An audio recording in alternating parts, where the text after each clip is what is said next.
Hey everybody, this week there's been this tiny internet controversy, Laurel versus Yanny. People are listening to the same clip over and over again, and some think it's Laurel, some think it's Yanny. I've got one of those for you guys. A couple of my subscribers seem to think that this is blue, and some of them think that this is green, and some of them think that this is gray. Which do you think it is? Here, I'll try a little other light for you. Does that change things for you at all? Okay, whatever. Today I'm going to give you guys my review after having watched all 10 episodes of the first season of Cobra Kai. All that knife fighting that you hear in the other room, that's Misty playing her Assassin's Creed video games. So, Cobra Kai. I did not have very high hopes for what it would be. And this is primarily because I started watching a show called Ash vs. Evil Dead on Netflix. And I did so because I really loved Army of Darkness, the whole Ash with the chainsaw hand and everything from my childhood, from movies. I thought it would be great for them to bring it back. And then after the first season of that, after they brought on the same woman who played Xena Warrior Princess, I was like, this is getting really long and drawn out, and it seems like every episode is just trying to make it to the next episode to keep it drawn out some more and some more and some more, and this will never end. There is no closure in the future because these writers are just trying to stretch this out as far as they can. And that's what I was looking for in Cobra Kai.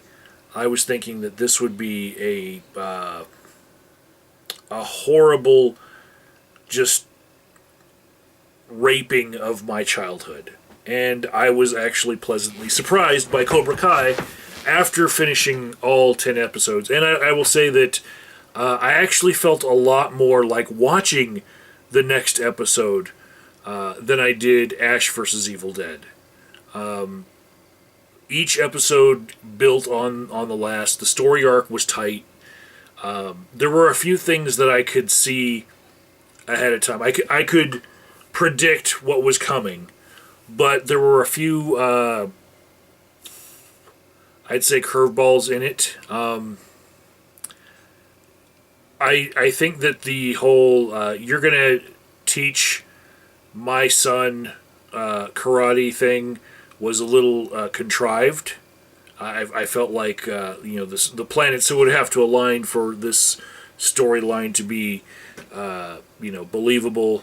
It was kind of pushed a little bit, but there were great fight scenes. There was good comedy in it. I especially loved that they painted a dick on a billboard and made jokes about it that were pretty funny immediately following that. And it was kind of like a recurring joke in the whole series.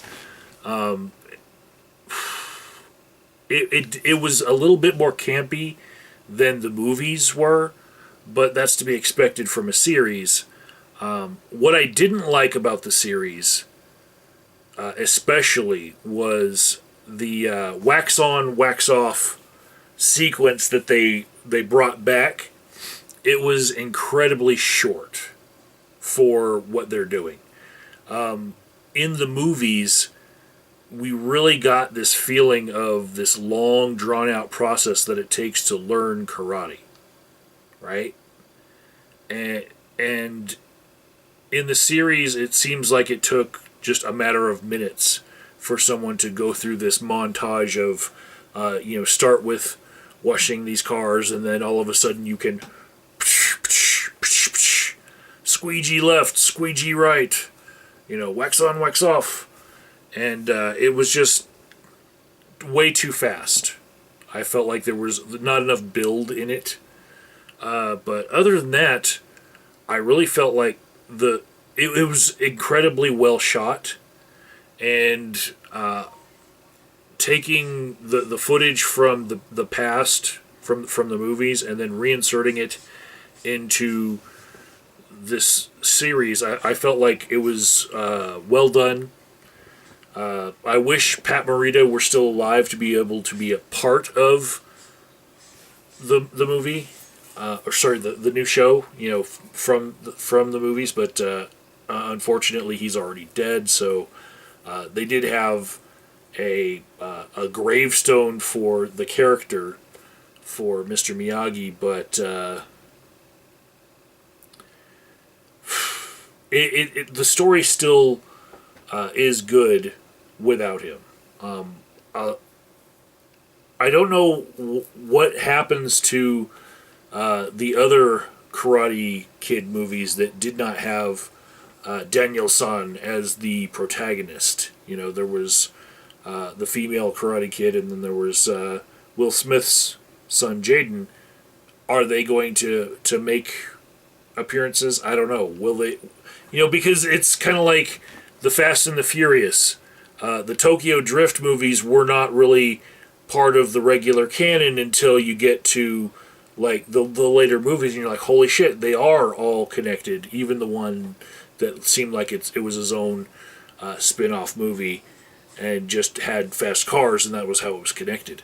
But they did, and this is a spoiler, the final seconds of episode 10, they did bring back one other person from the original movies, which really,